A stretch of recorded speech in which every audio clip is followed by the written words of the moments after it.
Jangan lupa subscribe channel YouTube TVRI Bengkulu, like, komen, dan nyalakan notifikasinya.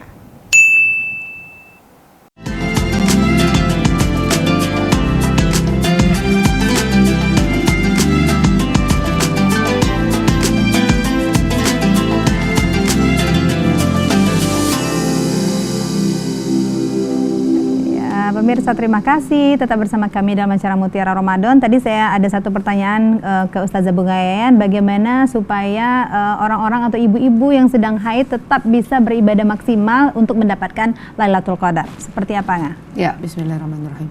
Perempuan haid, perempuan nifas nggak boleh sholat, nggak boleh puasa. Ya, nggak boleh masuk masjid. Ya. Selebihnya free. Boleh semua. Jadi ya? ibu-ibu zikir boleh. Oke, banyakin zikir. Kemudian tadi doa, siapa yang melarang? Nggak ada. Jadi doa tadi Allahumma innaka afun karim tuhibbu afafu anak itu bisa. Ya. Yang ketiga, ibu-ibu yang haid dan nifas itu bisa ngambil yang namanya pahala sodakoh. Yang keempat, kasih takjil. Oh, takjil salah ya, buka puasa. Buka puasa. Kalau memberi buka puasa ke masjid atau ke orang tetangga itu dapat pahala puasa.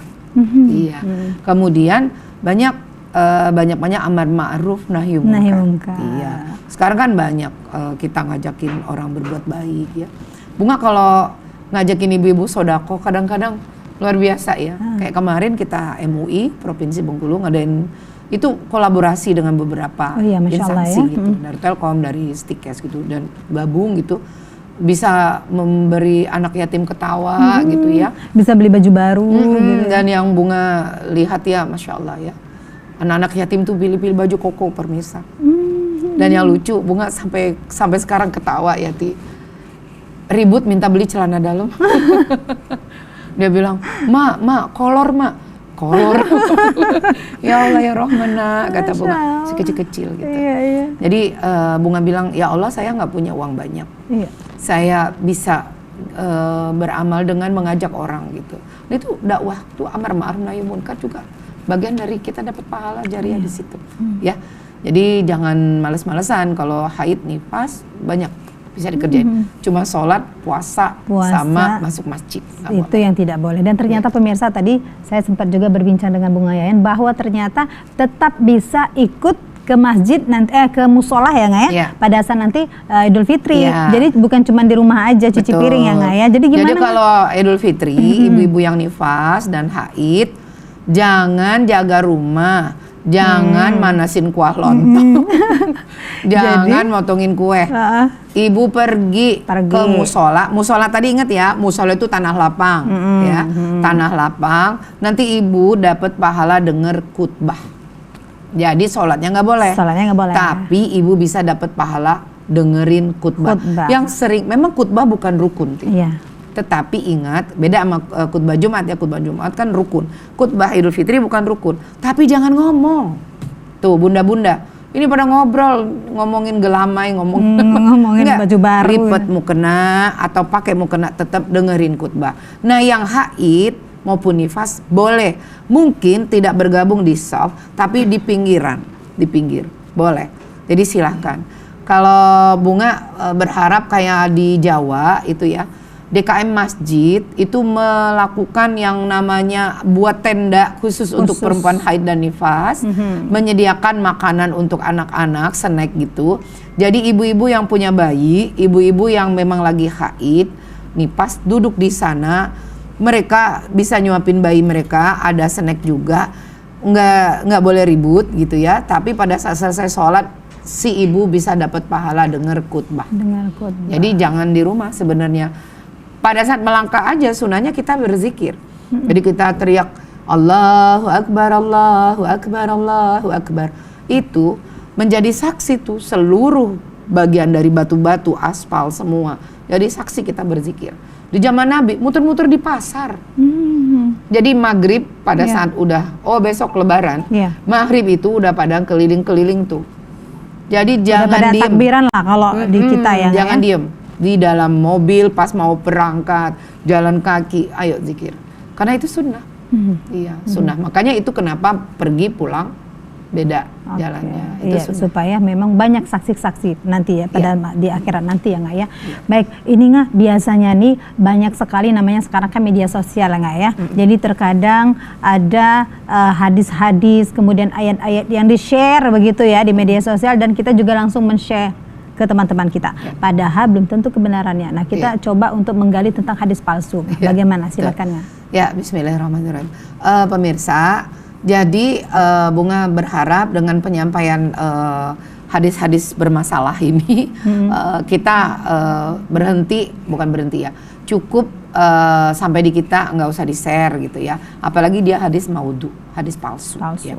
Yang pertama itu sumu tasihu ya, berpuasalah kalian akan sehat. Hadis ini perawinya bermasalah ya. Hadis ini perawinya bermasalah.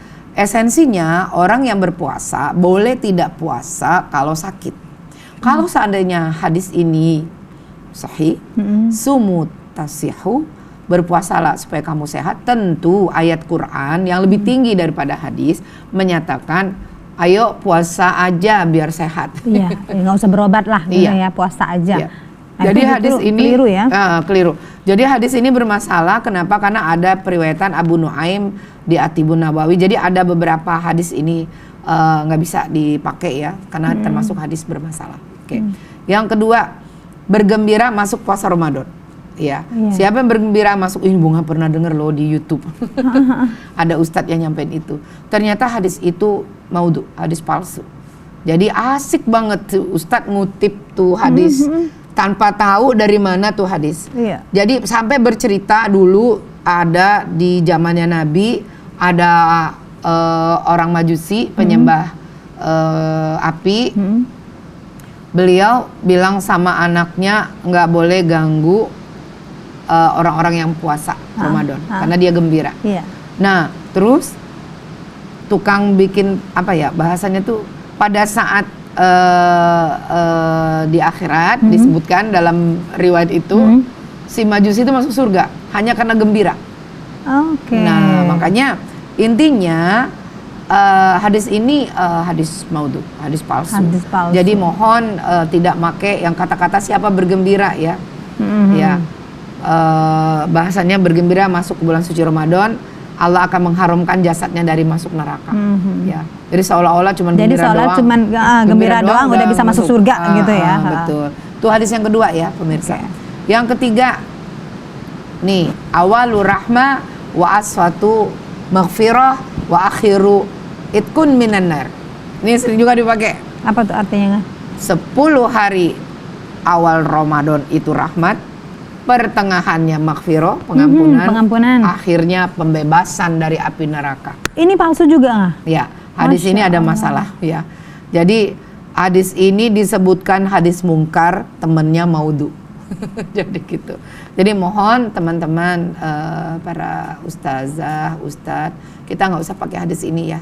Kenapa? Karena hadis ini termasuk hadis mungkar. Hadis matruk itu kayak temenan lah sama mungkar gitu. 11-12 lah nggak ya. Jadi nggak usah dipakai ya. Jadi itu. Walaupun nanti ada Imam As-Suyuti yang mengatakan hadisnya doif ya. Doif itu bisa dipakai untuk menyemangati. Ya. Tapi ini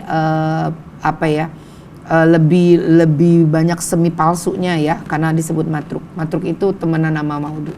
Ya, tapi untuk kita yang awam mending ditinggalin nggak ya, karena kita nggak usah deh ya, gitu. Kalau untuk motivasi mungkin kita jangan pakai hadis tersebut, karena masih banyak Bunga dengar hadis itu yang disebut oleh para teman-teman Bunga dan juga para ibu ya, ibu-ibu yang menyampaikan tentang 10 awal adalah rahmat pertengahan adalah pengampunan, akhir Ramadan itkun minan nar, pembebasan dari api neraka. Ya, jadi itu.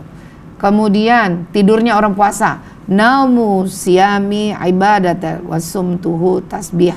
Tidurnya orang puasa ibadah, diamnya adalah tasbih, doanya dikabulkan, amalnya pun akan dilipat gandakan pahalanya. Ini hadisnya lemah. Ya. Seolah-olah kalau cuma tidur doang ibu dapat pahala. Ya.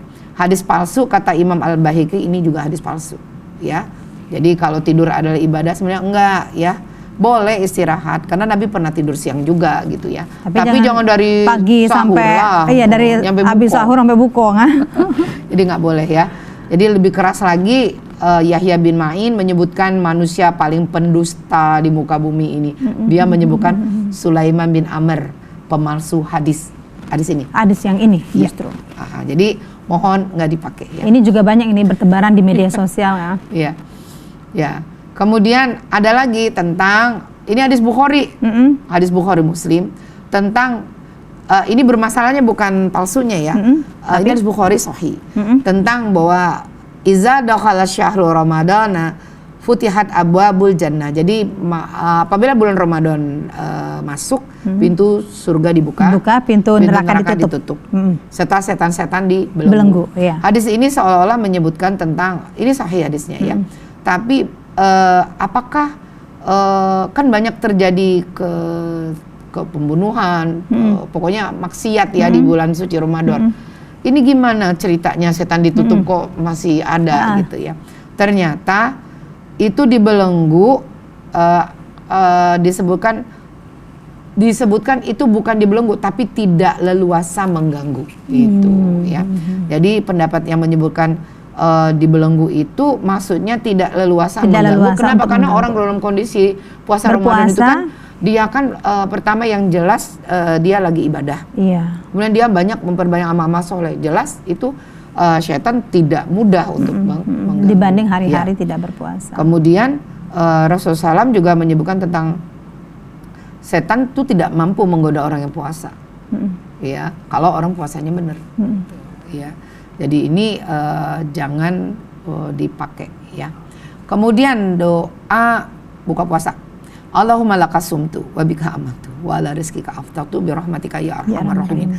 Titik masalahnya sih hadis ini sebenarnya versi riwayat Abu Daud ya. Dan ini juga disebutkan hadis ini ilatnya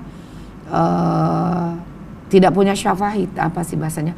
Derajatnya itu hadisnya tuh nggak sahih. Ya. Boleh pakai Allahumma lakasumtu, tapi sahihnya adalah zahaba zamma'u wabtalatil uruq watsabatul ajru insyaallah. Tapi namanya doa boleh-boleh aja ya para pemirsa ya, tapi Bunga menyampaikan derajat hadis ini supaya kita cari yang lebih afdal, yang gitu, lebih tinggi ya. derajatnya. Kalau Allahumma lakasumtu boleh Bunga, boleh, nggak masalah. Namanya doa, Ibu silakan karena doa dari TK aja. itu yang diajarin kan. Tapi ada ibu udah catet tuh zahaba zamma'u tempelnya di meja. Iya di meja. Udah hafal Kemudian, sih kayaknya. jadi 2 tahun lalu udah minum bismillah baru zahaba zamma'u wabtalatil uruq dia baca. Jadi itu boleh-boleh aja. Ya, jadi kita para pemirsa, inilah hadis-hadis yang bermasalah yang memang kita tentunya harus berhati-hati menggunakan, meng-share atau melakukan memakai gitu ya hadis itu untuk keluar gitu ya dengan medsos dan sebagainya. Baik, nah nanti akan kita lanjutkan kembali tentang hadis palsu ini, tapi kita akan jeda sejenak. Dan pemirsa tetap bersama kami dalam acara Mutiara Ramadan. Ya.